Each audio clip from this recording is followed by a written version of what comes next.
This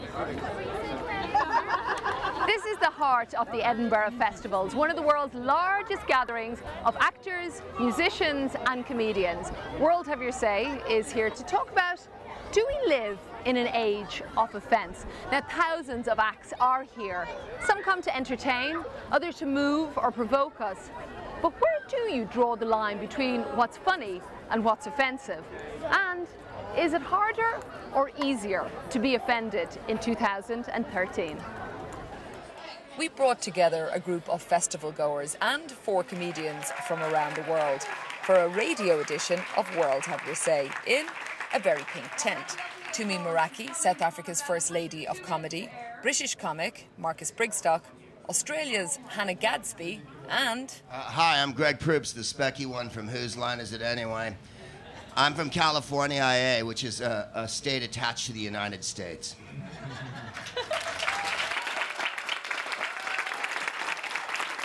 Greg, let me start with you. Are we living in an age of offence? Well, I think we're living in an age of instant reactions and in the first world, worldwide, access to the media. So things like Twitter and whatnot hit people immediately, and they kind of get spun around a lot quicker than they did, say, even 10 years ago. So that's what I think creates this element of, are we living in an age of offense? Because everyone has the upside of the internet is that it's democratic. The downside of it is that every idiot has access. Yeah, I would actually say we're living in an age of defence. Like, people are so defensive, like, immediate, like, and the worst at that are comedians. Like, if they're called out on being offensive, they get very, we're quite thin-skinned. So I think it might be an interesting time to just toughen up a little bit. Oh, I'm a comedian. I'm not thin-skinned, so I don't know why you'd say something like that. It's just, there's no need for it, is there? It's a horrible thing to say, just tarring us all with the same brush. And it's absolutely typical of the sort of attitude I've had to put up with for years. It's incredibly unfair. Yeah, no, we are. Everything's an instant reaction. Everything's an instant reaction. The key question for me is what rights people attach to the issue of offence. There are some people who have become confused over the years and imagine that when they're offended, everybody else needs to stop what they're doing and look after them. And offence in and of itself is useful and good. It's how you know you care about things. I do not wish to live in a world where no one or nothing offends me. I want to be offended because then I know, all right, that's the outer limits of what I wish to experience. How do you decide where the line is when it comes to being funny? Tumi. If I'm not making a point, then I don't know. For me, that's the line. If I'm just saying something to shock value doesn't work for me. So that's where I draw the line. Do I have any sacred cows? No. If I don't understand a religion, I'm not going to make fun of it or any aspect of it. But if I have, for example, I speak about Hinduism in my gags, but that's because I have a lot of Hindu friends who've tried to explain how the religion works. And so I speak as an outsider and I say this is what tickles me. And I still, so far, haven't had a single Hindu person come to me and say I'm offended. Yet there are people who say that's where you draw the line. You don't say anything about people's religion. And I say, no, I will draw the line where I feel that I'm just out to insult. Because comedy is not about insulting. It's about, well, for me, it's about either you're making a point or you're tickling people. That's it. And the only person who's paying the price for that is you. There are a lot of, just picking up on the issue of using religion as a target, there are so many misconceptions where this is concerned. I had a routine about drawing images of the Prophet Muhammad. And I said, for a long time I've wanted to create one of those really, one of those magic eye pictures of the Prophet Muhammad so that only really patient Muslims will want to kill me. And it was a routine I was very happy with. Muted laughter there. Yeah, sure, well, it's fine. I'm fine with that. That's all right. And but the point being, I had Muslims who came to see my show, and they wrote to me afterwards. They wrote, and a guy said, "Hey, I really didn't like what you said." And I was like, "Oh well, that's okay. Thank you for coming." And he went, "Yeah, I like the rest of it. I hated that bit because it upset me." He just wrote to me. So this idea that every Muslim, the idea, by the way, that is encapsulated within my joke, so I'm using the stereotype in order to make my point, but The idea that every Muslim is incapable of taking a joke or any religious group is incapable of dealing with this is absolute nonsense. Total and utter nonsense. A great many Muslims, Christians, Jews, Hindus, whatever, will hear a joke and go, I didn't like that, wrong side of the line for me, and then they carry on with their day, which in my view is a reasonable way to proceed. There are, of course, parts of the world where a satirical cartoon has ended up with people losing their lives, and that's a whole different thing. And years ago in Orange County, I had a guy say to me after the show, he phoned the club and said, I didn't like your show because you made fun of Jesus. And it's like, yeah, first of all... I think he can handle himself. Exactly. He's got that whole book and all those saints, you know. But I just thought that's the worst criticism of a joke I've ever heard in my life. I don't invoke ephemeral deities to express my angst against you in a satirical measure, so maybe you could ground that a little more. Religion's such a tricky one because, unfortunately, it operates in two really important spheres that get mixed up. And the first is that it's very emotional for people. You know, people have an emotional relationship with the faith that they choose to follow, but religion as it is organized is also immensely political. And so what you end up with are organizations who wield a great deal of political power and therefore, very importantly, in my opinion, need to be challenged. They need to be confronted and have the hypocrisy and the bigotry that a great many of them revel in revealed to them, but that at the same time will affect the people whose relationship with their individual faith is very emotional. And that's why I think religion will always be a contentious issue around comedy. Not one, in my experience, that there is any need to shy away from, because while religion operates in the political sphere, it is it's more than fair game, it's key game. Yeah. It must be challenged. Not just by atheists, but by faith practitioners as well. It's really important.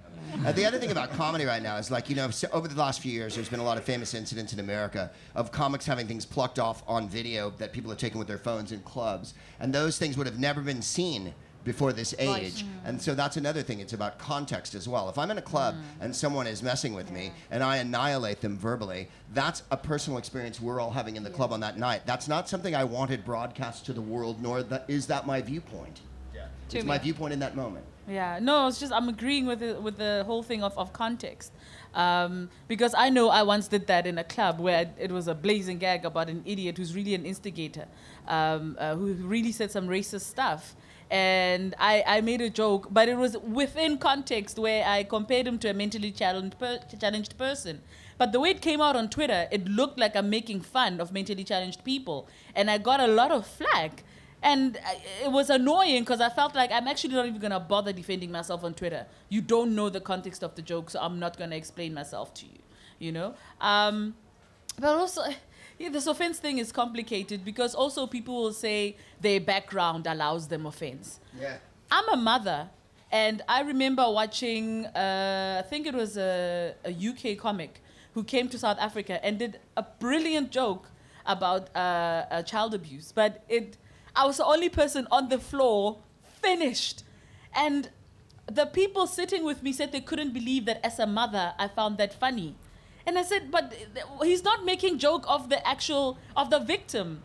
He is talking about situations and he's talking about the perpetrator. And that is hilarious, you know? So it's that thing again, it goes back to, are you listening? Are you engaging with what's going on around you? Or have you decided to pick out little things that should offend you? But also, I suppose each person can interpret comedy and a joke based on their own personal experiences in a way. I mean, it is an interesting area that you're opening up there. You know, am I the only one on this panel allowed to make jokes about gingers and Irish people? Certainly not. I'll jump right in on that. That's a pretty funny group right there. You got it right here. We can all agree that gingers need to be made fun of. That there's a crying need for it all over the world. Absolutely. Have you had an instance, Hannah, that you felt afterwards that you went too far? Me? No, but I've had that done to me. Like I've had, a comic threaten rape to me on stage, and I felt like, I get that's funny in the context, but not. Can you tell us a little bit more about that, like in the sense of how it came about? You were at a show. Yeah. Well, I was also, and they were kind of a friend, but I'd been on stage and I'd said a gag about liking myself, and then they're like, well, you shouldn't like yourself too much because I don't think you'd even get raped. You know, which is and fine. what did you do? I went back on stage and won. But that's Good woman. you know, that's a power I have. Like, I have a skill. I've developed this skill where I can respond in kind. But, you know, there are people that don't have that capacity. The rape issue is an interesting one. And just, there seems to be two schools of thought out there. One, that rape needs to be in comedy and spoken about, and people can argue about what the target is or who the audience is, but that it needs to be more open in the sense then that victims or survivors will be able to talk about it in society that it reflects it. The other is it's a different crime and you cannot go there. No, I agree. It needs to be talked about because it's never been talked about. Like, I think most nice men in the world don't know what women have to put up with. Like, I think they're oblivious. I think you look in a room like this, there's many women. I don't think there's one woman in this room that hasn't been harassed. There's not, you know, there's quite a few women who've been assaulted on some level. And I can, you know, you can bet that more than one has been raped. South Africa has staggeringly high rape statistics to me. Is that something that you ever address? Yeah, actually, just after the Blade Runner killed his girlfriend, because that's around the same time we'd had really, really violent crime against women where this woman wasn't just raped, she was cut up and in her genitals were cut up. And we had a show, an all-woman show called Bitches. And there was such reaction to the name that we gave that show. And I love the fact that I got to get up and say, we are taking our power back. We're taking what it means to be a bitch back. We're taking back our power as women and our urgency, because the minute media starts talking about these staggering numbers and, oh, look at how women are being attacked, we start to feel weak. We start to feel like victims. A lot of us are survivors, actually. We're not victims. When it comes to the rape issue, that's now where I become that guy who gets offended. When it comes to rape, I'm not going to have a conversation with you. I'm not going to have a conversation with you.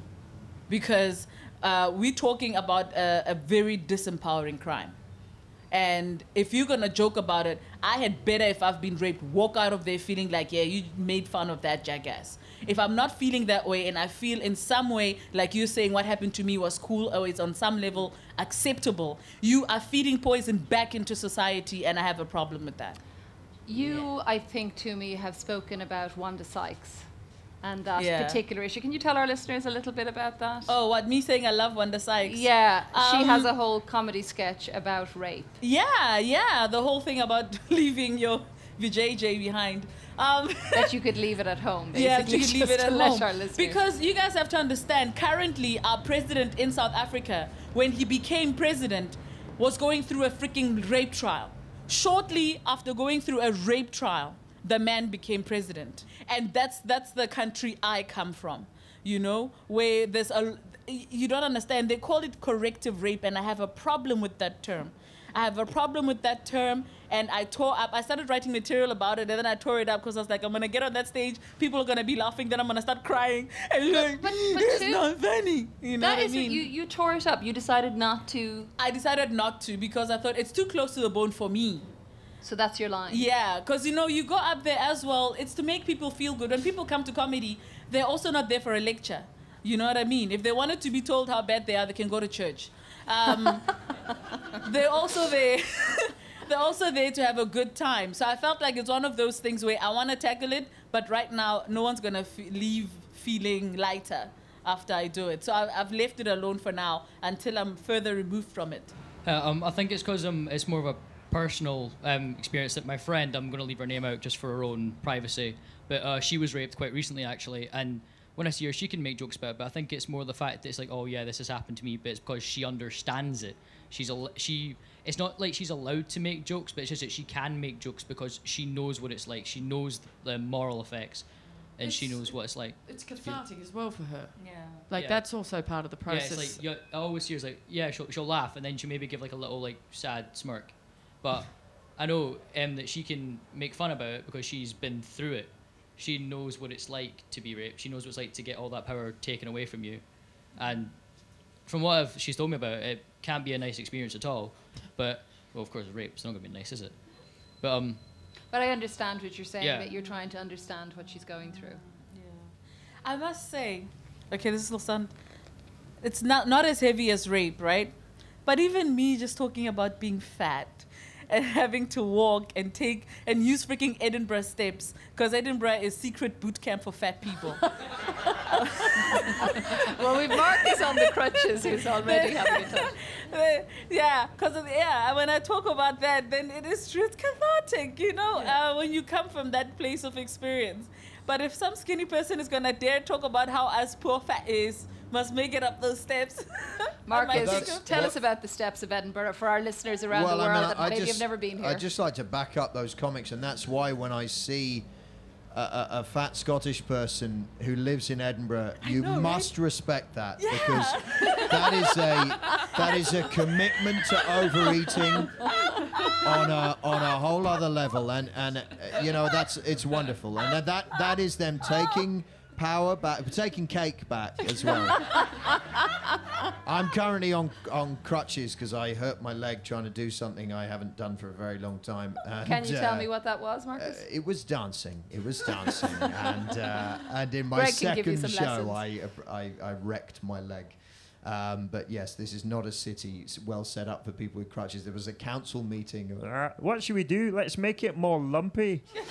But there is, just to come back, just to pick up on something that you said there, the personal responsibility of any broadcaster, any performer, is what's key. Self-censorship is the most important thing. State censorship and stuff, no, thank you. I don't really want any.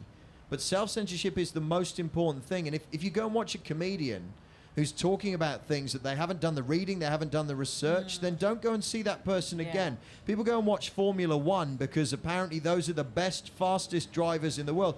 You wouldn't put some idiot without a driving license in a Formula One car. So, you know, rape is a Formula One subject, right? It's powerful. It'll go that powerful. A siren has gone off as I said it.